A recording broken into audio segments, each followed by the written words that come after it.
hopefully we are live. I had to change a server address for YouTube, so I hope it does show up on YouTube. It's showing up on the other platforms so far, but it looks like it's still sending to you. There we go. And this is Carlo with Four Guys with Quarters, and we're here with a very special interview with somebody I met a while back in Orlando IX, Chance Glasco, who's an amazing guy, developer, very nice guy, and I learned a lot from him and his speech on VR at the time. And on the panel with me is Fun Speculation, Dreadpool, PK, and Chance. What's going on, man? How you been? Good, man. I'm just inside like most of us all the time, and I guess for me, I worked remotely before the lockdown and pandemic and all that stuff. So my life hasn't changed too much. I mean, basically going out less and to outdoor or not outdoor, but to like public buildings. Whether it's a restaurant or bar, a lot less of that. But otherwise, like it's been, I can't really complain too much. As far as how much my life has been changed over the past year, it's not too much. So in Orlando, working from home, finally got an office, a bedroom I turned an office. So moved to a 2 bedroom and recently got set up here. You can see some old Call of Duty posters there signed. We got my Dodgers jersey. We got, let me see, Ghosts, Modern Warfare 4 there, Call of Duty 2. So just trying to get cool office and make it feel like home. And then out the windows there, I got a view of the lake, which Oh, is cool. nice. View. Yeah. Got Oh, my Dodger bobbleheads. So there we nice. go. Yeah, a lot of people don't believe me, but I did like Ghosts a lot. I really thought the dog was cool in Ghosts, and uh, I mean that game still sells to this day, even though the servers aren't It's as like the fantastic. lowest rated Call of Duty, though, I think, still. It's It funny. is, yeah, it is, and it's still always going on sales. Like, I mean, and it's still up there in price, so kind of Yeah. interesting. I found a bunch of my old game copies in storage to move my stuff from LA storage, and I had like probably like 4 or 5 signed copies of Ghosts that I'll probably keep and give away for some promotions or something. Oh, that's a really cool idea, actually. Very cool.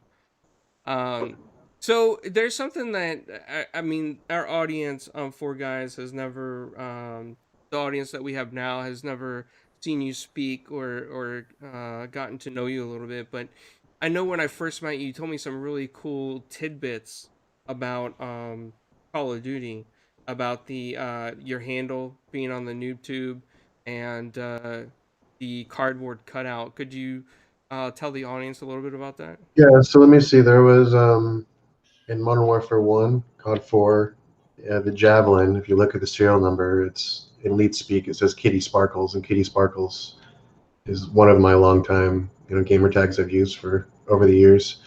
Um, in Call of Duty 2, or sorry, Modern Warfare 2, in the No Russian level, I'm one of the Russian cologne models in the duty-free stores. Um, I was a character in Call. I was a British guy in Call of Duty 2. So if you're fighting with the British, you'll see some NPCs, and one of them is me. Let me see. Oh, on this is not me, but had a jujitsu Easter egg put in on the SPOS 12 for Modern Warfare 3. So the serial number is GB72BJJ, which stands for Gracie Baja Brazilian Jiu Jitsu. So that's just kind of a shout out to the people I train with. But yeah, all kinds of fun little stuff. It's pretty common. Every game, developers are always putting, maybe like birth dates as serial numbers on guns, or just little shout outs to family or friends and Easter eggs and whatnot. We have to be really careful because there's been a lot of cases where people have put in stuff like that they thought was harmless, but ended up in like lawsuits or threatening lawsuits or something. So typically, the really big publishers, like, they don't really want you to do anything like that anymore. That's kind of crazy. I mean, it's still kind of neat that it gets, that it does happen in certain situations. Because it's kind of like it probably feels good, working on something so hard and you get to put a little bit something in there. So that is really awesome. Uh, can you tell us a little bit about what you've been up to right now in Orlando and different things that you're doing out there? Yeah, so I was in Brazil before Orlando. I lived there for about 3.5 years, mostly in Rio de Janeiro, a lot in Sao Paulo also. When I started the startup, wanted to move back to the States, but didn't want to necessarily move to a place like Los Angeles where you're paying, a ridiculous amount for rent and just living expenses. And then having the talent pool at Full Sail and my connections in Orlando, it just seemed like a good spot. It's relatively inexpensive city, compared to a lot of other bigger cities. Um, and so about a year and a few months ago, about a year ago actually, I got connected with the Atlantic Council in DC through Full Sail, and they needed a games consultant because they have the particular division that I'm working with, the AARFRC, which stands for the Adrian Arch Rockefeller Climate Resilience Center. It's a really long acronym. They're focused on climate resilience. So much bigger topic than say climate change. It's more like anything that humans need to be resilient to regarding the climate. So it could be earthquakes, hurricanes, it could be sea level rise, it could be mass migration because of heat. Um, it could be related to rooftop gardening, anything that people can do to be more resilient to any sort of climate changes. Or even not even changes, just like even if it didn't change, we're still going to get hurricanes, we're still going to get earthquakes, and all these things are already occurring. Um, so they want to reach 1 billion people by 2030 with climate resilience knowledge, which is insane. That's, I think, in 2030, that's like 18% of the human population. And so I suggested, well, why don't we do 300 million through games? And so the goal is by 2030 to reach 300 million people through gaming. And so that's going to be done through a combination of giving grants to, say, indie developers that are touching on some of these climate topics. We're working on getting a mobile game going that's basically a hyper casual mobile game that will passively, teach some of these little pieces of information. And we're also looking at streaming events, say, for instance, a Call of Duty streaming event or something like that, to raise money for people that have been affected by the pandemic, whether it's hunger issues or something else. And so there's all kinds of routes that we're choosing. It's really cool because I get to come up with really great ideas and then they get to raise the money to get it done. So um, pretty excited, what we're going to be doing. And it's so different because I'm talking to like, I've only done like one or two things in person. One was at PAX because it was right before PAX East happened, right before we went in like lockdown. I went down to Miami and I was, working with like the mayor of Miami Beach.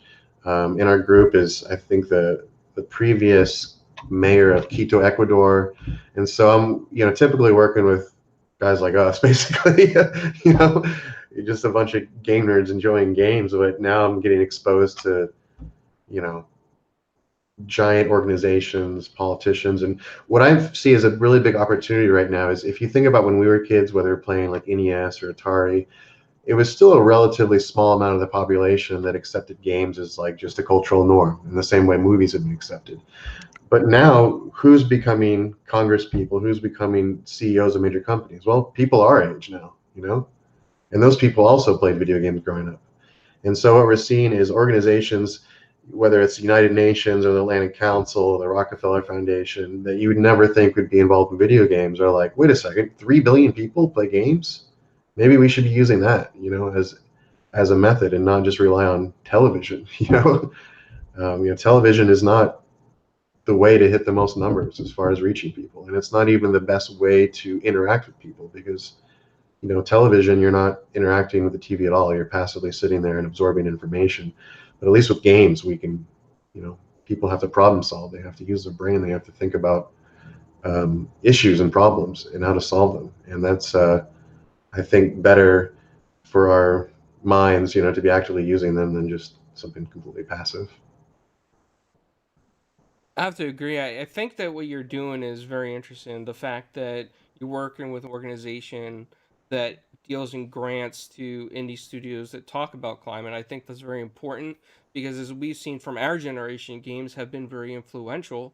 And we see that now because people our age are entering into politics or corporate boards and things like that. So I think this is a good way to reach younger children and teach them about the importance of the environment and the climate and how it affects everything. Is there any? projects or studios that you worked with that you could talk about so far that have anything coming out? Yeah, there's a couple of projects that we've granted, and we haven't had a press release, but I will say, yeah, I think I'm pretty much I can talk about them. Eco, which is a really cool game you should check out. It's a survival game, but it's got an interesting twist. So you've got this server, right? And everyone on the server has to stop a meteor from crashing into this procedurally generated planet, right?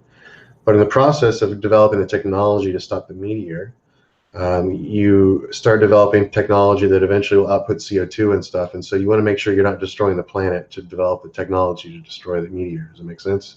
It does. And so the way you leather, you gain XP over time, but your XP multiplies based on how well you've built your home and your house. And so you've got these two kind of factors that are warring against each other. It's like, I want to have nice stuff, but I also want to stop the meteor, right? And so if you focus on just fully getting the max XP and just making a bunch of crap, you could have environmental issues. And the cool thing is this game has environment, government, and economic models built into it, right? So you can actually go on and see like population of turkeys over time and then lay that against policy changes that you voted for. You start with nothing, but then eventually you can form a government and vote people in certain positions, form a mint, and actually mint currency out of any resource that's in the game. So you're like, well, do we mint from wood? Well, wood's too common, not a good currency. Well, what about gold? Well, we can't find enough gold. Not enough people have it. Bad currency in that case. And so the server will decide on something, vote on it, and that becomes the currency. There's even like the Constitution. You can write a Constitution. All the laws in the game revolve around the Constitution. You can collect taxes and then pay out taxes to people that are doing things like developing roads, for the server and stuff like that. So it's this really interesting sandbox of a game that kind of strips away what typically we think of combat for survival games, but this is more of just a little more leisurely, but you have to really pay attention to the group as a whole and kind of how you move forward. And the cool thing is you're not really locked into playing the game a certain way. You could be like, a hardcore socialist, or you could be a hardcore libertarian and try to solve the same problems in different ways, right? So it allows you to kind of play the game you want with the people you want, which is interesting because you'll go on like European servers. The European servers naturally have a bit more, and they're passing more regulations and laws. While if you go to American or Western servers, maybe they're a little more free market and solving the stuff that way. So it's kind of cool how you can kind of experiment and see what different results people got from different economic routes and different government routes. But yeah, check it out. I almost said RimWorld because I've been thinking about the game lately. Eco, or Eco, ECO. Check it out. Good stuff. And then another game that we're supporting that should be out later this year is called Garden Story, and it's kind of a SNES style pixely RPG. Kind of in the vein of Stardew Valley, Harvest Moon, that kind of game. So it's a completely different demographic for the most part. And that's going to be more metaphorical when it comes to some of the climate issues. You're dealing with vegetables as characters, so it's obviously not grounded in reality too much. But yeah, Garden Story and Eco, check them out. Garden Story's not out yet, but Eco's in early access, and I think is sold about 500,000 copies at this point. So. Oh wow, that's actually very impressive. Yeah, they've Uh, been in access for a while now. I think a couple of years. wow, I never heard of that. I'm gonna check that out right after this podcast because that really does sound like a really cool concept to see just all the different thoughts that go into something that such a big aspect of the world. I mean, like it's people coming together to solve a bigger crisis, and Yeah, everybody has a different approach. So it really sounds very unique, and the experience is probably different each time. yeah. So we're hoping to hopefully get this game, at least Eco, into some schools. I feel like there's Minecraft EDU, and just definitely, I'd say the easiest game to compare this game to would be Minecraft. It's more advanced, a little more depth, but yeah, because it's something that I've put, I think I've put like 75 hours into the game, which is pretty substantial for me right now. And over the last like year or so, and so it's good, and you learn, and I think the best games when it comes to education are the ones that they don't necessarily have to educate you. They make you want to educate yourself. Sometimes you're like, oh, let me Google this. Let me Google what climate dandelions prosper, because I wanted to plant some dandelions. They keep dying on my land. I'm like, oh, wrong biome. Let me move over here. And the developers actually, would look into that stuff and see, okay, well, this plant grows in drier climates, so it's not going to survive in damper climates. The Garden Story game that you mentioned, I actually saw, I think, on a small indie showcase. And I've been following them ever since because the characters look fantastic. Yeah, yeah. They just look really cool, and it reminded me, and maybe I'm wrong because I obviously haven't played it yet, but it reminds me of kind of like a Stardew Valley, but Yep. a very different kind of gameplay to it. Like Yeah, it's yeah. just like It's kind of like Zelda meets Stardew Valley. It's like a Harvest Moon, kind of a hybrid of those. yes, and that really piqued my interest because growing up, those are the games that I kind of played, and it gives me that feel. So have you guys gotten hooked into Valheim yet? No, I haven't Yeah, I've played been that yet. playing way too much. I love it. It's fun. Is it? Is that like a constant online multiplayer game? So it's PvE.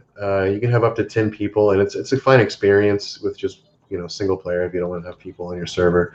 But you can also run your own dedicated server and play with friends, which is what I'm doing now. But it's interesting. It doesn't really innovate much, like as far as like bringing new things to the table. It just does everything really well, and it kind of spoon feeds you the mechanics. So a lot of these survival games are kind of overwhelming with all the crafting options. But this, you start in like a really basic biome, and then you go to a second biome, which ramps the difficulty up pretty high. But then by the third, the difficulty just kind of sticks up, and that's when you probably want to work with some other people. But yeah, if you're into survival games, I would say check that out. It's $20 on Steam right now. Would you say that's kind of like Ark, but Vikings? Yeah, I haven't spent much time on Ark. I've played Rust and some other games, but from what I can tell, yeah, it seems to be a little more friendly. It's got a little Demon Souls, but less hardcore to it. As far as like when you die, you have to go get your loot. Some of the combat is kind of like Demon Souls, just not as frustrating. You'll have to check it out. Midway has a question for you in the chat. He said, "What made you want to be involved with smaller games?" I think what's happened over time is, the big publishers, they invest so much into games that they don't have any room for risk. And so when people say, hey, why didn't this AAA game, Call of Duty, why aren't they innovating here or there? It's because they don't want to take that risk. They already know what works. And when you're pumping $100 million into development and, maybe a few $100 million into marketing, the numbers don't tell you to take risks, basically. And so what happened is indie games have kind of replaced a lot of the innovation, where they get to experiment with all these mechanics and try out new things and not have so much risk because they don't have multi-million-dollar budgets, or maybe not $10 million plus budgets. And so they come up with a really cool mechanics, and then later AAA will just take those mechanics and integrate them when they know they work. So I have a question for me and the viewers. Could you help define what a game consultant, quote unquote, is? And to me, listening to you, it sounds like it's more than just a job. It sounds like a passion, almost like a responsibility. Could you elaborate on that? Yeah, I would say that it's a really broad topic. I mean, for me, with my new company, the Game Consultants, we're basically focusing on consulting with a lot of organizations that don't make games, with non-game companies. So for instance, you have some corporation that sees that 3 billion people play games and they want a way to reach an audience, and they can come to me and say, hey, we know nothing about making games. Like, tell us, what would it take? How many people you need to hire? How would you build the studio? And that's what I'm doing at Atlantic Council, as far as like, the Atlantic Council is not in games. They have experts in everything from like weapons trafficking to energy. That's kind of the organization they've been, is international, huge issues. And so, yeah, it's some of that, but there's also a little bit of like, a development studio would come to me and say, hey, you know any animators? I'm like, I've got one that I work with that I can, more or less rent out to you as a third-party developer. There's a little bit of that. But yeah, it's pretty broad, I'd say. And it's because I've kind of been in, started as animation, but did a lot of PR media stuff for Activision at the end of projects. So at the end of a Call of Duty, if you're an artist, your work stops your work stops earlier because you can't modify stuff when you're in beta. You don't add new animations and characters when you're in beta. So the art team typically has less work. That's kind of changed because of DLC being such a consistent thing now. But back when I was Infinity Ward, it was like, okay, I'm kind of downtime. So, Vince or Jason would go to, say, Germany and England, but then they need someone to go to Brazil or someone to go to Estonia or Madagascar or whatever, right? And so they would send me these other random countries, and I would do the media and got to work with Activision more closely. Learned a lot from just PR side of things. And I've also been someone that likes variety and not stuck just kind of doing the same thing over and over. And so consulting allows me to work with people, work on a little of this, work on that, work on different kinds of games, and just kind of keep it mixed. I can make my own schedule, Right. So far as how you feel about what you're doing now, do you feel like this is an important role for you to feel like I feel the passion and I feel like there's more to it than just what you're doing, right? Yeah, I think, one of the things I'm doing, is project I'm involved in right now called VR Eval, and this kind of gets into the more passion project stuff. So I was a panelist at this event called Google Next, or Google Next Gen, I believe. And I was doing a panel on IP law, which I'm not a lawyer, but it was creative IP law. And so I had some stories about working at Infinity Ward. And so I went to this event in Orlando, sponsored by Google, and I met this doctor, Dr. Brooke Bella, who approached me because she has a nonprofit in South Florida, like 3 or 4 branches that do work fighting against human trafficking, and not just finding the people that did it, but also getting people therapy and getting them back on their feet and trying to get them a normal life after they've had a lot of psychological issues. And she was actually trafficked herself as a kid, and so this is obviously a very personal thing for her. And so she approached me saying there's a big issue in therapy, and that's like, let's say you have a kid who's from like South Central Los Angeles, like Watts or something, and he gets adopted, or he or she gets adopted when they're 8 or 9 by some parents in Salt Lake City, Utah. Well, do you think you're going to find therapists in Salt Lake City, Utah that can relate with a kid that grew up in South Central? No, it's going to be really, really, really difficult, if not impossible. Facts. So using VR, you can actually take a therapist and a patient and put them in the same room. It doesn't matter where they're at, and they get the sense of actually being there together. And so that kind of led to me thinking, well, that will solve that problem, but there's a bigger issue that I think it's going to solve, and that is just people being able to open up when they're in therapy, just feeling okay and safe to talk. And for anyone that's spent time in social VR, whether it's Roomy or VR Chat or some of these other social VR apps, you'll find that you feel like you have less inhibitions. You feel a little more free to be yourself, to open up. And I think it's kind of like, I call it the sunglass effect, where if you ever put on sunglasses and even though everyone can see you, something about having your eyes hidden, you almost feel a little protected from the people around you, like, you can't be seen or something. With a VR headset, it's almost the same vibe. You feel like, they're not peering into your soul. They can see your body movements, your hand movements, your head's being tracked as well. But there's like the safety where you can just take off the headset and then be back in your physical world and not worried about social anxiety so much, right? So we did a study down in Miami with the state attorney's office, and we had, I think, 4 victims do therapy in VR using Roomy. They all came, basically every single therapist said that it was a much easier time, doing therapy with these patients because they seemed a little more open, like just would be more willing to talk about things. And every single person that came out of VR said that also they felt a little more at peace to just talk about their situation. And so, yeah, that's been something like a passion of mine. So I'm working with them to see how they can utilize, VR to help victims of human trafficking, because I think there's a huge opportunity there that most people are unaware of, because most people have not tried VR, and if they've tried VR, they probably haven't tried social VR. I think that's amazing that you guys are being innovative to find out how to apply technology to do, basically healing, social healing, right? For people who have been through a lot of trauma. In general, to me, that's amazing. Mm-hmm. I was, I had this random idea, and I want to see what you guys think, because I'm kind of weird, but so I was like, I'm probably more comfortable. Like, you guys all had pets growing up, cats, dogs. Yes. Okay, did you ever talk to your dog or your cat when you were a kid, when you were sad? Yes. Yeah, a lot. Yeah. Kind of. Yeah. And I was like, maybe, maybe like VR, you're able to kind of do whatever, right? Maybe the therapist or the therapist avatars, rather than being just humans, should be a cat or a dog. You can still drive their body motion, your head's moving.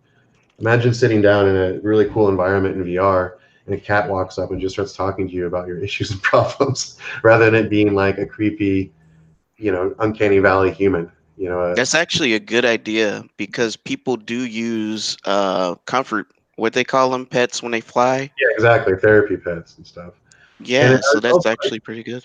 with cats, there's not that many different skins, textures for cats. There's like the black cat with white feet. There's the calico. There's pretty much, like, if you took, like, you could probably take 5 cat textures, and that's going to cover what most cats look like. And so if you made 5 or 6 different cats, the same exact cat models, and gave them those different cat textures that most cats have, so a lot of people are going to be like, oh, that's my cat. I'm going to talk to my cat for therapy. And originally I thought maybe you should be talking, I was thinking, okay, avatars, but, animal avatars, but then it ends up kind of looking like furries. And I don't know if you want to have a furry therapist. No, you're not.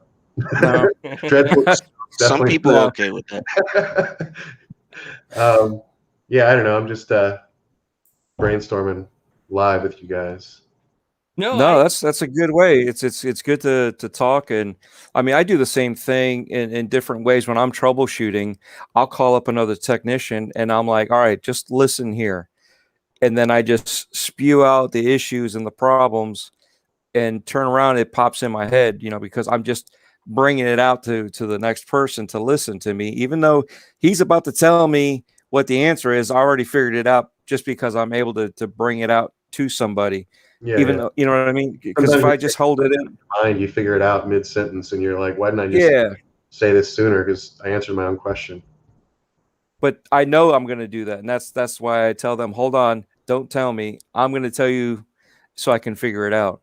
Because you rack your brain, you get into that spot where you just hit that wall, and then when you bring it out and talk to somebody, it opens up and opens the door so that we can get past that wall. Yeah. So it's cool to see how your process is also, even you're telling us, but to see all the different things that you're doing and going through, and different ideas as they come up and hit you.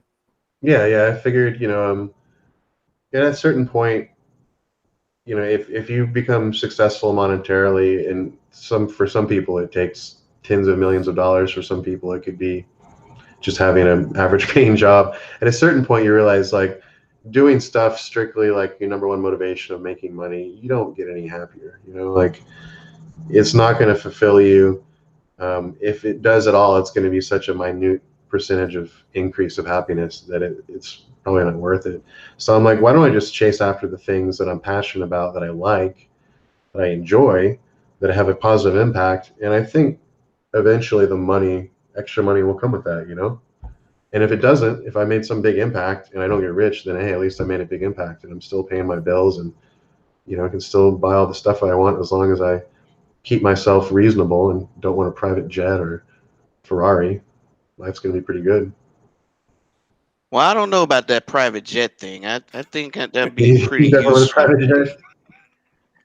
Probably wouldn't go too well with the climate group I'm working with. So I have my own private jet to go to meetings. So, but yeah, just try to do stuff that I enjoy, as long as I can pay the bills, and then have a little extra, pretty happy. So Where do you see yourself taking your initiative in the next 5 years? Or how do you envision what you're doing now? Obviously, you created a lot of great things over your time and have a lot of passions plus skill to go with it.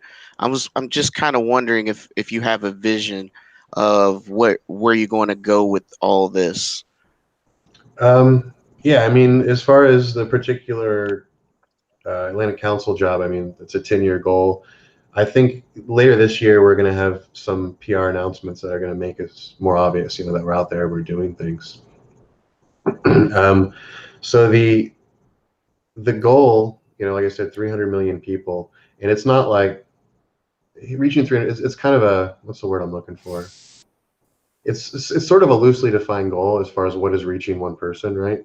But I feel like if you reach, like, if you make a mobile game, right, in that mobile game, they learn, hey, it's important to cut up 6-pack rings because turtles here in Florida are going to choke on them.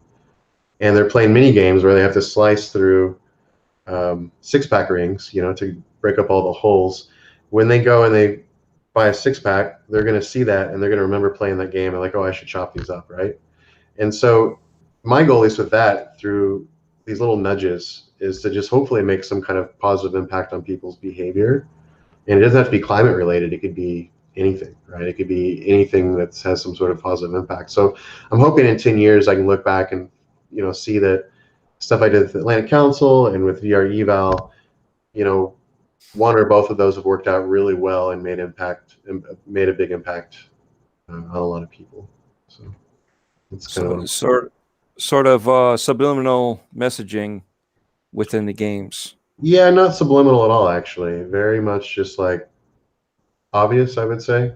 Yeah, obvious, but subliminal when they get to the I think actual subliminal products. in the fact that they're just worried about enjoying the game and they're not thinking about learning.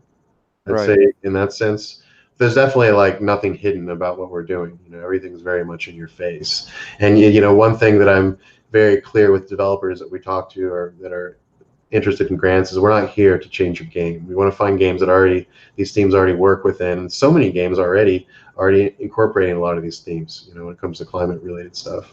And so we're not there to change your game or make an educational game. We just want to see there's opportunities where we can add, I guess you could call them, nudges or just little bits that don't take away from the game that most likely would add to it, that give you some kind of knowledge that maybe you won't before. And I know that it's not just knowledge and knowing. I mean, most people know that recycling is good, but there's something reinforcing about, like, let's say you're playing a hidden objects game. Have you seen these really super casual games where there's a big painting and it says find the clock, and you're like, okay, where's the clock? And there's just tons of items.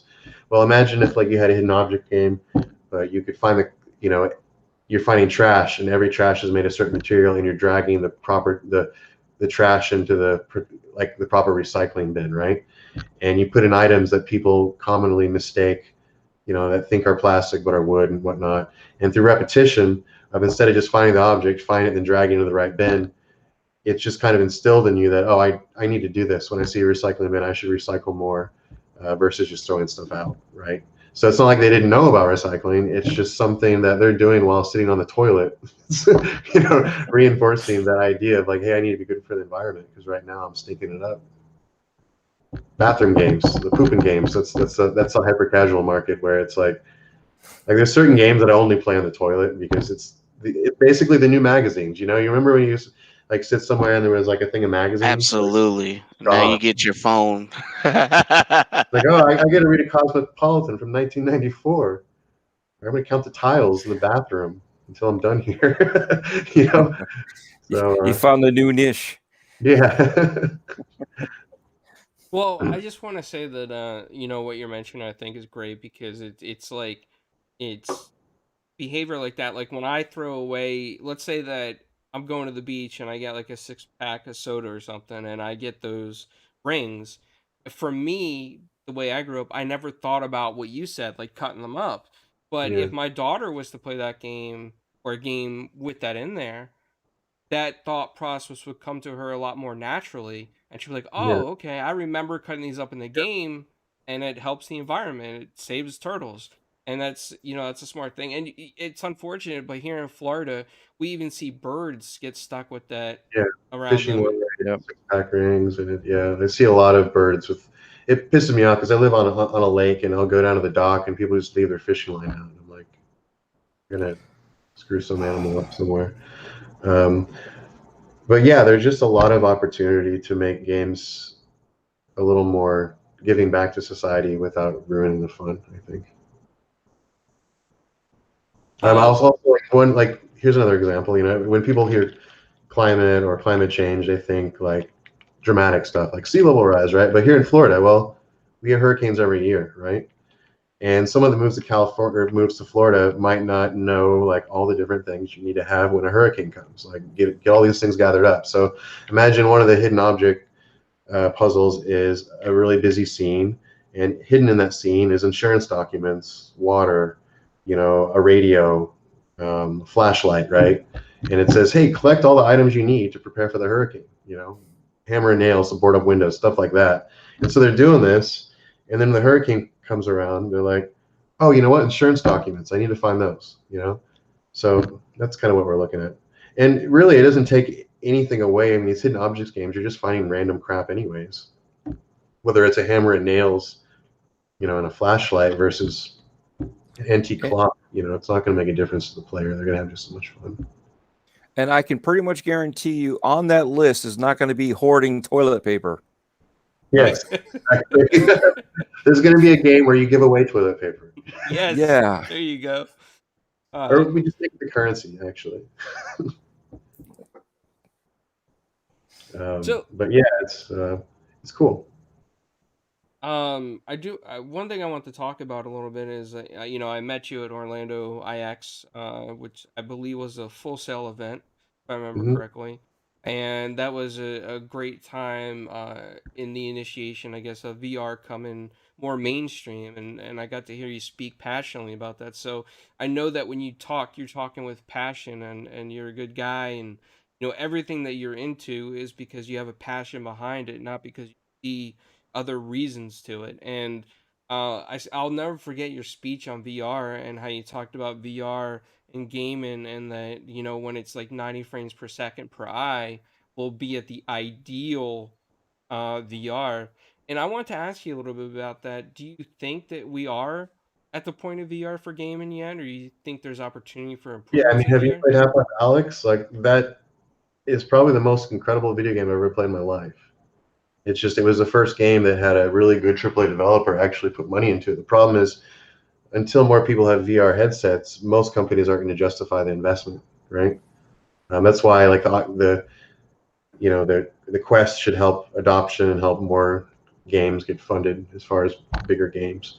But have any of you guys played Half-Life Alyx before? I have not. No, No. Yeah, that's the case. I didn't have the Crazy. It's like, opportunity. imagine if a game like GTA came out, like GTA 5, right? Or we'll say GTA 6. Imagine that game came out and it was like, 99% reviews, but like, 3%, 2% of gamers have played it, right? And so right now, the most engaging gaming experience on the planet, in my opinion, is played by very few, just because of the access to hardware. But that's changing, There's people that went out and bought a Valve kit, like a VR kit, index kit to play the game, invested like $1,000. Obviously, most people are going to do that, but eventually, VR headsets will be more common. Apple's got one coming out. They've been working on VR for a while. I met with them years ago, people from the VR department, even though they didn't have a VR headset. And that's probably, from rumors, it's going to be a $3,000 headset with like 12 cameras or something. And that sounds crazy, but I think it's kind of what we need in VR right now. Is we need some really high-end device that's expensive now, but eventually gets cheaper. And a lot of people don't take things seriously until Apple does it, unfortunately. And so I think with Apple, in theory, developing a $3,000 VR headset with like 4K per eye or whatever it's going to be, with 12 cameras with amazing tracking, they didn't hold back at all, from what I can tell, from what I've been hearing, right? And so I think when Apple comes out with a VR or VR/AR headset, it's going to help usher in, some more money into games and other experiences. So I'm hearing you talk about cameras for tracking, and I know I'm going to make some people groan. I'm going to bring up the Kinect. Hmm? Okay, uh, what would I mean? Would it just be just an image or something like the Kinect that would work better for tracking for like body movements when it comes to VR? I mean, Well, the thing wouldn't about that oh, sorry, go ahead. go? No, go ahead. I'm just gonna say the thing about Kinect is it's just stereo camera, right? Two cameras, and I think they don't even have any kind of laser lidar type stuff. I think it's just they use the two cameras to judge distance, right? But even the Oculus Quest 1 and 2, I think, have like 6 or 8 cameras, right? They have it on the corners and everywhere. And the thing about the Kinect is you're playing like Just Dance, it's trying to estimate mass, your body mass, and figure out what you're Mhm. doing. That's very imprecise. With VR tracking, you're just tracking points in space. You're not trying to estimate what the points are or what a blob of points equal. You're just like, here are the points, we're tracking them. And so the issues you have with the Kinect, with say playing Just Dance and it just wigging out and not recognizing your dance moves and stuff, that's not a case with the tracking because what you're trying to do is a lot more simple. Okay, I was thinking more along the lines of the Azure Connect now, where they would do like the body scans. There's a stereo. It's got some kind of lidar or laser or something going on. Yeah, Right? they would put Intel like 3 of them to surround you. Yeah, I think eventually we're going to be seeing more 3D webcams where you're getting like depth and stuff. But I haven't used that particular one, so I'm not super familiar with it. But the cool thing is the new iPhone 12, the higher end model, has lidar into it. So if you That look is sweet. on, can I share screen here? Is that a thing you guys do? Yeah. I think you can. Yeah, let Gosh. me find what I need before. Yeah, so I'm gonna share right now and show you what you can do on the new iPhone. Present now, window. Because I know what you're talking about with the lidar. You can actually scan your room, and it would draw in from the camera and the lidar a 3D image that you can bring into the computer. Yeah, so can you guys see this? So it's able to sense some, depth and the textures from the cameras. Believe it seems like it looks like it creates a poly mesh, instead of just point cloud. And so the cool thing is you'll be able to just like bring in objects in your personal space. So when it comes to say like social VR, you could have someone visit your office or your bedroom if you wanted. Or maybe you just want to get some objects and decorate, And this is the first generation of the phone, so imagine in 5 years where this is going to be. That's pretty incredible, like the scan right here. So definitely a lot of progression in photogrammetry, 3D scanning, and whatnot. I don't know if you guys have seen Epic. They bought Quixel Mega Scans, which is a really high-end photogrammetry. I'm going to share that too, since I'm just talking about this. Hey, Clowns, you got the screen share up? Yeah, I'm going to turn it back on. Window. And okay, so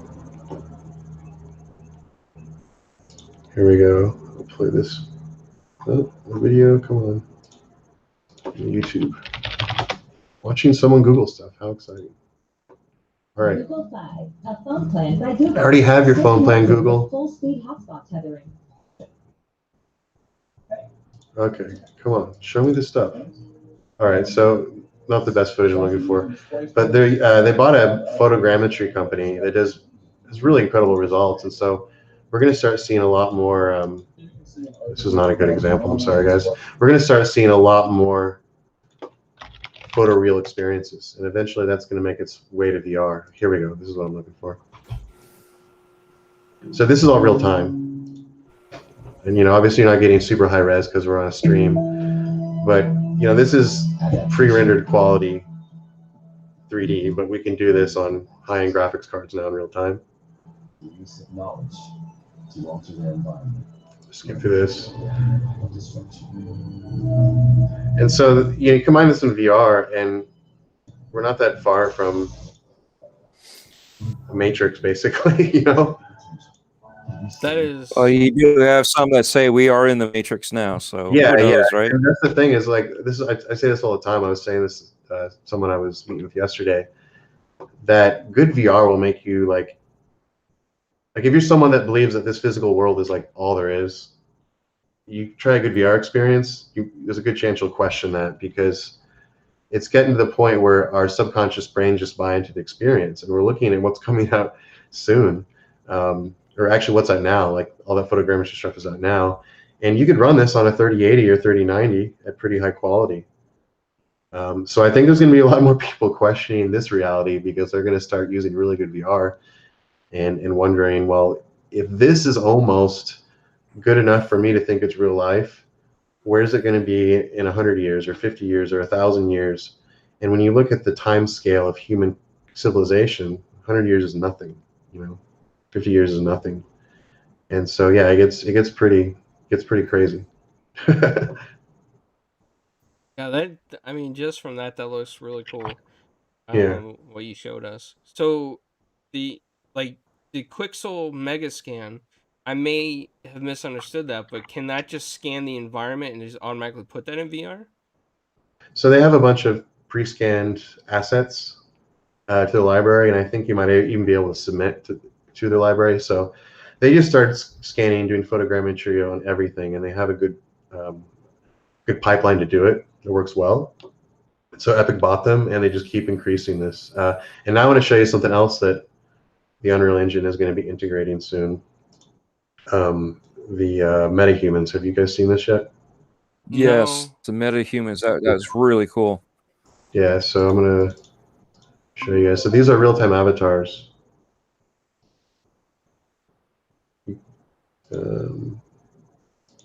Sharing? I am a metahuman. The next You guys seen it? Yeah, I've seen this one, and it looks a lot better if you actually YouTube it later on in the higher definitions. Yeah, high resolution. Yeah, so I mean, these are, in my opinion, have surpassed the Uncanny Valley. Like, they're not creepy anymore. Like, I can tell they're not human, but I would be not creeped out by hanging out with his avatar. Everything running live in Unreal Engine. Do you see, since we have changed a lot in our daily habits, and I'll pick on something like homeschooling right now, like a lot of people are virtual. Do you see kind of like your technology being used for educational purposes as well? What do you mean by my technology? Because I don't. For as your games, like being able to use or having a VR experience with the classroom and things of that nature. I mean, that's kind of what my last company was. So I guess if you'd asked me a year ago, I'd say yes. But for me, VR, it's mostly used by educators for classes. But I left. It's actually been probably close to a year since I left. But yeah, I think that when you go to the VR eval stuff, that could be used in schools. That could be used for getting answers instead of interrogating someone. The police. Why don't you put them in VR and just talk to them and give them a peaceful area, to like a place to open up, And so I feel like beyond therapy, you're going to have things that are related to therapy or conversational things that it could be utilized for outside of that. And maybe school is one of them. Schools have counselors, and especially little kids, they might want to open up to a cartoon character more than an adult, right? So. Yeah, I have seen somebody use the mocap on them to do streaming and do interactions with other people. Yeah. So I have seen that happen already. So it's just interesting to see how much more level of detail this is, real time processing for a lot of this stuff. Yeah, and it's you can very interesting. YouTube Kermit VR chat, and there's a really kind of heartwarming video of this kid with ADHD who's Kermit the Frog in VR chat and just explaining to someone about his struggles, and he just seems so just like open about it. And I think that's what VR, like social VR, can do. It's a great tool. It's something that we could use it for a lot more good than just gaming, like you said. Yeah, it's really cool. And I feel like gaming and the word games is kind of in a lot of situations not sufficient for describing what people are describing. I think we're kind of moving on to experiences more than games, you know? Like a game is something that we associate with typically not as much anymore, but classically it's been almost like a kid's thing, you know, or something, oh, it's just fun, you know, but these games that are experiences are more than fun. It's almost like a mix of a game, but you're also traveling, you're going somewhere, you're absorbing information. You know, there's a lot of opportunities to teach history in VR. We can actually go and visit some of these locations or have a history class in a historical location inside of VR, because you just import that environment and there you are talking about a temple inside of a temple. So Yeah, I mean the idea of stuff like that is really cool, especially when you're talking about historical battles or historical figures. You can make the impression that you're like almost there in that environment. I mean, actors could play the parts of the characters, obviously, but I mean, the kids would feel like that they were there at that presentation or at that yeah. speech, or the Or, I signing mean, of the if you were declaration. a teacher, you could take on an avatar of a historical character and have fun and act like you're them to give a speech or something. You know, there's so many cool things you could do.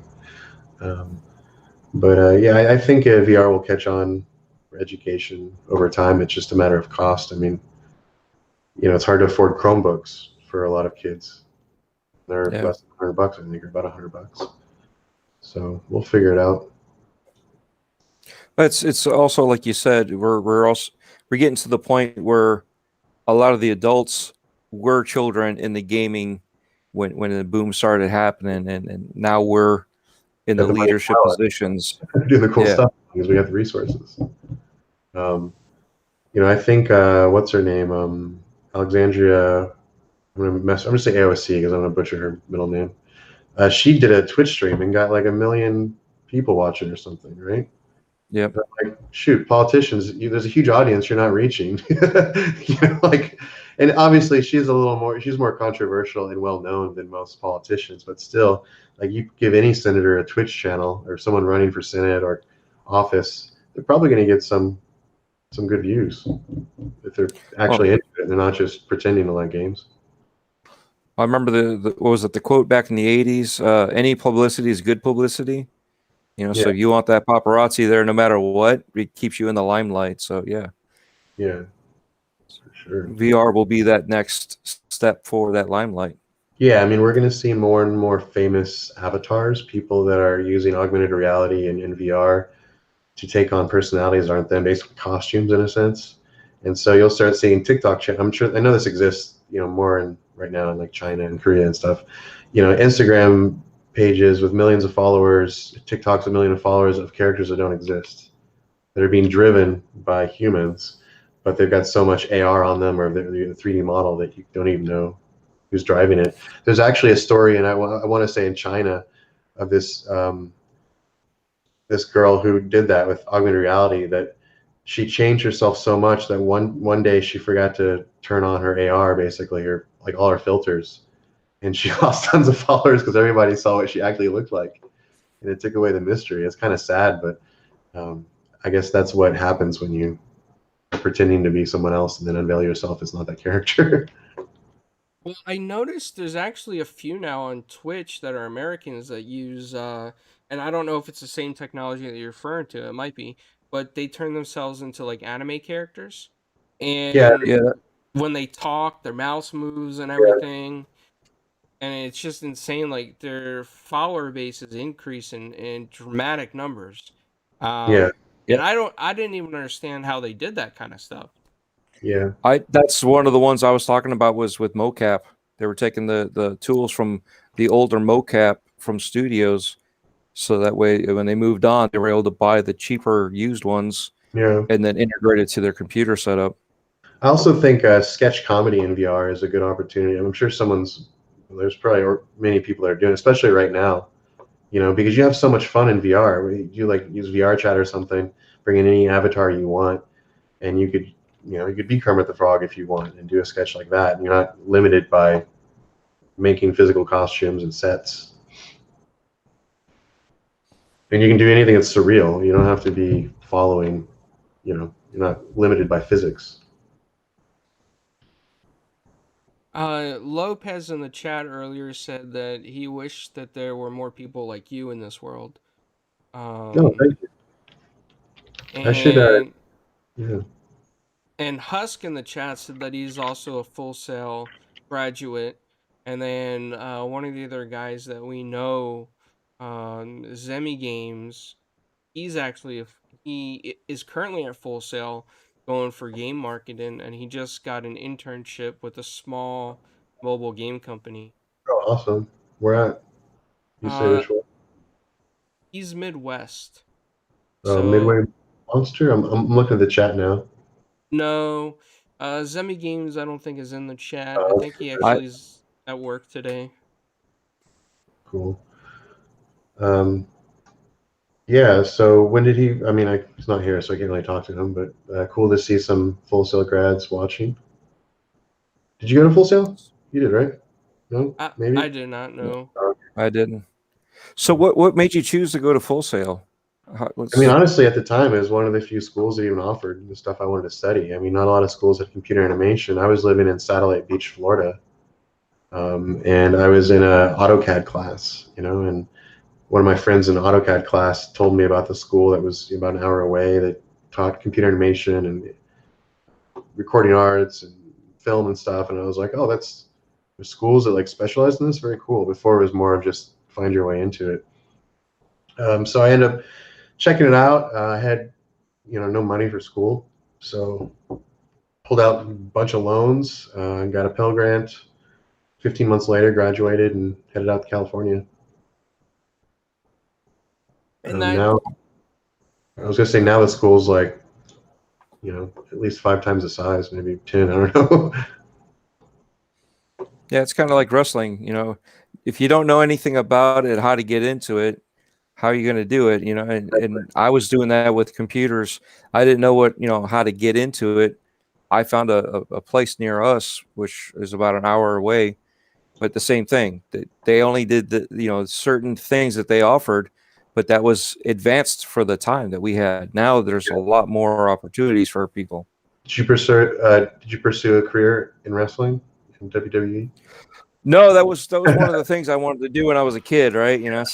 But we didn't know. Now there's opportunities to do all this stuff. It's not just a backyard. Hopefully you don't get hurt. So the funny thing is, NXT is actually on Full Sail's campus. I don't know if you know NXT. Yes. And so I get free tickets to NXT, and I love it so much. It's so fun and goofy. Really? I trained jiu-jitsu with a guy named Kevin, who was like the heavyweight NXT champion, and he got injured. I don't even know his like NXT name. I just know him as Kevin, this gigantic wrestler dude. I know who you're talking about. Yeah. Yeah. If you said his name, I'm drawing a blank right now. What's that? I know who he is. I watched him several times. Yeah, he's a great guy. Man, what was his name? Because he would go up with Valor all the time. I'm looking. Yeah. Believe it or not, one of my ex-girlfriends actually made it into a WWE diva. Oh, really? Diva? Yeah. Yep. Oh, okay. I think I've heard of her, or know of her. Well, she was one of the first people who did the MTV Tough Enough challenge. Oh, okay. I don't know if you guys remember that. She was pretty well known, like one of the more famous female wrestlers, right? She was at the time. Gotcha. Yeah. But yeah, I enjoy the shows there. They also employ a lot of Full Sail grads. And it's funny as a kid, I kind of look at it differently. As a kid, you take it a little more serious. It's fake, but you take it a little more serious. And now it's just like, it's a novella, basically. It's like a Spanish novella. It's a male drama in a sense. And just enjoy yourself, have fun, just enjoy the goofiness of all of it. And all the wrestlers are all super cool, They're working out all day. They don't have any stress. Really nice people. Yeah, we had what the heck was it called around here?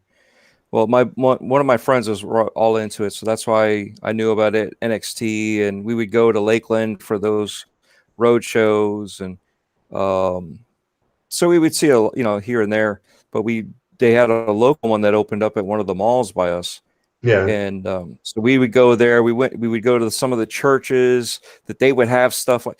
I mean, this is how small time some of these are, but they were big for small time as they are. They're still big. These guys were traveling around. And he's telling me about this guy. This guy's huge. He's jacked, and the reason why is because he was a skinny little nerd that liked comic books, and everybody would pick on him. And now you look at him, you're like, oh, okay, all right, you know.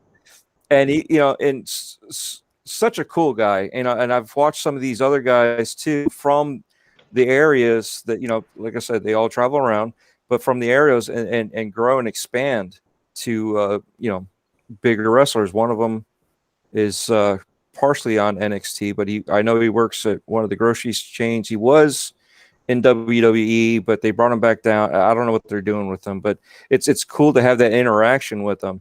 And at some point in time, I guess because I was hanging out with them so much, they thought not. Let me correct that. The fans thought I was one of them too, and I was like, no, not me.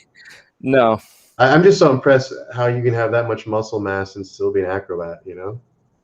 Oh yeah, yeah. It's like yeah. a character created like a rogue and then put all your points in strength. They train all year round. Yeah. But that's the cool thing is we got those schools. I'm sorry. Go ahead. I was gonna ask you. I know that Full Sail was building a pretty large arena. I don't know if it ever finished like an esports arena. Yep, largest in the U.S. for a collegiate esports arena. Yep. Has any games actually taken place there yet? Yeah, before the lockdown, they had a Hearthstone tournament there. I think they've had some Call of Duty tournaments. It's definitely attracted a lot of attention because it's pretty good size. It's kind of I'd say it's like the size of a smaller, you know, high school gym, you know, like a basketball court type of gym with some bleachers, Okay. which is pretty substantial, at least for esports and for just one college. But yeah, they've had a lot of events, and they're continuing to be involved in events there that they're doing. You know, they're just doing the technical side there because they've got all the streaming equipment set up there, top end everything. But it's a really amazing place. Like I can see it being it's going to continue to evolve to be even more like a big attraction. People in Central Florida will show up to see big events and stuff. So really cool what they're doing. Full Sail's really good at like getting into things before everyone else is doing it. You know, they're really forward thinking. And you know, that's why they looked at getting into VR before most schools, getting into esports before most schools. Yeah, so really great program over there. Yeah, and I wanted to say for everybody listening later or to the chat now that Chance is a Full Sail Hall of Fame. He's in the Hall of Fame, so I think that's really cool. And you know, from the events that I've been to for Full Sail, I mean, every developer I met from there is just a very nice person. It's like, you know, it's like they want to help people, they want to teach people. You know, the speeches, the conference, it's just all great stuff. I mean, Yeah. only good stuff to say It's a about good that. place to like, you know, dig in with other people that like the same stuff as you and collect a ton of knowledge. I mean, a lot of people, yeah, there's kind of two types of people who go to Full Sail. There's, well, I want to do something that's fun. I don't do like video games. Okay, I guess I'll study video games, right? And they got a bunch of money, and they show up and they just do what they're required to do, and not much more, right? But then you got people that they do that, but then they realize that, well, I'm not guaranteed to have a job just because I finished, you know? And so they're the ones that are spending extra time, you know, talking to the professors and digging into the knowledge that they don't have time to share necessarily in class, or the ones that are hunting out the other really good students that are motivated in the same level they are. So definitely a lot of good opportunities to learn. And, you know, especially right now, I'd say if I did a program there, it'd be the simulation and visualization program, which is basically, it's a mix of like VR and like robots. So you're building robots, 3D printing stuff, but you're also learning VR. And man, I don't know if there's been anyone that's come out of that program that hasn't got a great job, at least within like 6 months, you know. You know, they're getting scooped up by a lot of the military government sim companies here in Orlando. You know, they're building their final project. They do stuff like, oh, we built a 6 DOF platform with an AT-AT on it and built a Star Wars simulator. or a X-wing simulator, like an actual ride. They're building basically Disney rides at school. And the people that run the program, they're super passionate. There's a lot, but Rob and Pat are like the two main professors, and they just Rob's really chill, and he's been into VR since like the 80s. He's kind of warm, grandfatherly, and Pat's like the crazy Mr. Wizard, the guy who's really excited about his ideas and gets super hyped up, and kind of like his head's brains going there and there, and then just it's a really cool group over there. I really like it. See, that's great to see the passion from even the instructors like that, because my instructors were nothing like that. Yeah. There's a lot of passionate people teaching at the school because they get to teach about cool things. Yeah, it makes your learning a little bit easier. Sorry, Clowns, go ahead. Oh, that's all right. I was saying, I know that Chance has another meeting right after this, so I want to ask him if there's anything he wants to say, before we get out of here or stop the stream. I think I pretty much talked about most of the stuff I'm working on. If you guys want to follow me on Twitter, at Chance Glasco. Let me see. Don't do a lot of Instagram. Twitter's kind of the main place. But even Twitter, social media's gotten so bad, like it just, you can't say anything, someone's going to be upset, and so I feel like I don't even post on Twitter that much anymore. It's just, we need to recover from social media. I think that's something I'll say, right? And I'm not anti-social media. It's a really valuable tool, and there's no sense in trying to get rid of it, and I don't think we should. But what has happened is, for most of human existence, we've communicated with a very complex exchange of like eye movement, facial movement, vocal intonation, body language, all these little factors. And when we're exchanging this information, our brains are calculating every little thing that we're doing, the eye movement, and we're trying to come up with an idea of like, does this person like what I'm saying? Are they angry? Are they upset? Are they happy? But now with social media, it's been dumbed down to something that in a sense is less than binary. It's like or nothing. It's not even dislike button. There's just like, It's like, to me, that's less than binary. I mean, you can argue it's binary because if you don't like it, then that's basically a 0. But for all intents and purposes, it's less than binary. And so there's been people that have grown up with social media that haven't been necessarily exposed to enough face-to-face socializing, where their brains, and I'll say our brains, have been programmed or reprogrammed to respond with dopamine to something that's less than binary, right? Versus like, I'm going to look at your face and I see, well, part of your lips moving this way, your eyes doing that, and calculate it, and I figure out, oh, he kind of is enjoying this conversation, but he didn't like that. It's more nuanced, right? And so I think as society, social media, in a lot of ways, we're losing nuance. We're getting in arguments that would never happen face to face. Like, especially, people that somehow think they're saving the world by finding every offensive tweet and like going after that person. It gives them a sense of like, look, I'm doing something. They're not doing anything for the most part. When people just need to get out and actually interact with people and have conversations, because if you guys presented to me something that I'm politically opposed to, I'm not going to get angry. I'm just going to talk about it and share my feelings, and you'll share your feelings. And if we're at a bar having a beer or something, we're not going to fight over it, But online, it's just data. It's like, your data pisses me off. Your text, all those letters that you combined into one sentence, I don't like that. So I'm going to give you some piece of my mind. Screw you guys. And it's bad for society. So that's why I like social VR, because you get that body language. You get to talk to people, and people troll less because they're trolling less because they feel like this is a face-to-face conversation, or at least closer to face-to-face conversation. The bad side, though, is the people that still troll, the trolling's harder. It feels more like someone trolling you in real life, But then again, you can just take off the headset. So, see, that's the thing. I think that you're also trying to portray is there's lack of respect when you don't see somebody face to face and have that interaction where we can agree to disagree and walk away still being friends. Yeah, because you're not seeing a human behind the text. You're just seeing the point that they made, and that point is bad. So you're gonna. That's what's unfortunately has happened. And like I said, I'm not anti-social media. I just think we often invent new tech that has some bad sides, and we have to figure out how to address that. I mean, I think the whole political climate is caused. I'm going to say it's media in general, but social media and mainstream media, I'd say, are the two biggest ones to blame. You've got these so-called journalists that are they're journalists that have one perspective, that are coming from one particular party or group, right?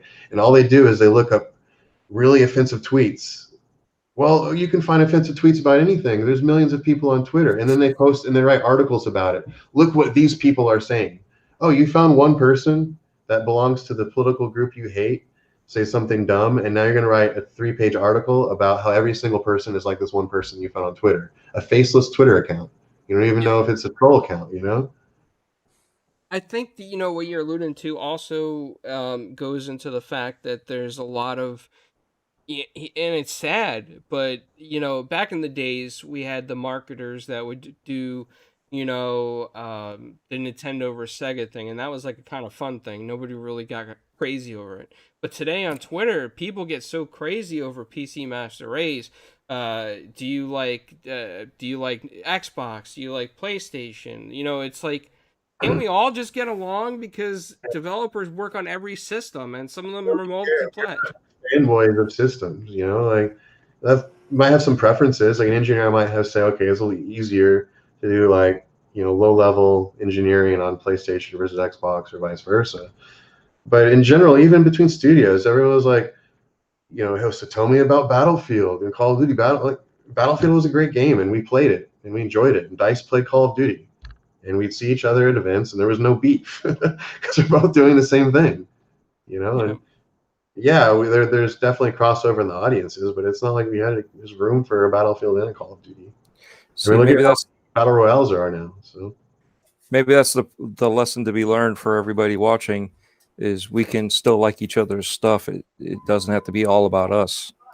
it's such a weird thing to cause division over, is what hardware you're on, Yeah, absolutely. Especially when it comes to their abilities and power, they come out relatively around each other, and they're more or less pretty similar, Are you trying to say your Apple iPhone is better than my Apple iPhone? What I'm saying is PC all the way. Is what I'm saying. Although I can't even find a GPU, I'm stuck on a 1660 because I sold my laptop thinking that I was going to get a GPU, and now I'm on my 120 hertz 3440 by 1440 monitor that I can't even get 60 frames on because I can't get a GPU right now. I'm even on a Discord group called Stock Drop, and they literally post, the bot will post a message as soon as stock's updated on Newegg, and I'll click on it like 4 seconds after it's posted, inventory gone. Lots of eating it up. Wow, that's crazy. Yeah, I still haven't been able to find a GPU. I'm still on my 1063 gigabyte. But Those are going for like $300 right now, I think, on eBay. Are they? Yeah, I just told him like a 1660 unopened is like 500 and something. Yeah, it's insane. And so NVIDIA is releasing a bunch of older video cards. I guess maybe they still have the factory set up. I don't know if they've just been sitting there, but they're putting out like 1650s again. They're putting out, what was that other budget card? It was even more budget than the 1660, 1650. The 50 Ti or the 1050 Ti, I think, is coming back. We're going to have to do some more 1080p gaming, kind of wait on the 4K and the 1440p for a while. So, well, I do want to say I know that Chance does have another meeting, and I don't want to keep him on too much longer. So I want to thank everybody for coming out to the chat. Appreciate it. And I hope you catch us later if you haven't listened to it live. Any questions, feel free to drop in the comments, and we'll see you guys on the next show. Thanks, guys. Enjoyed it. Thank you. Thanks.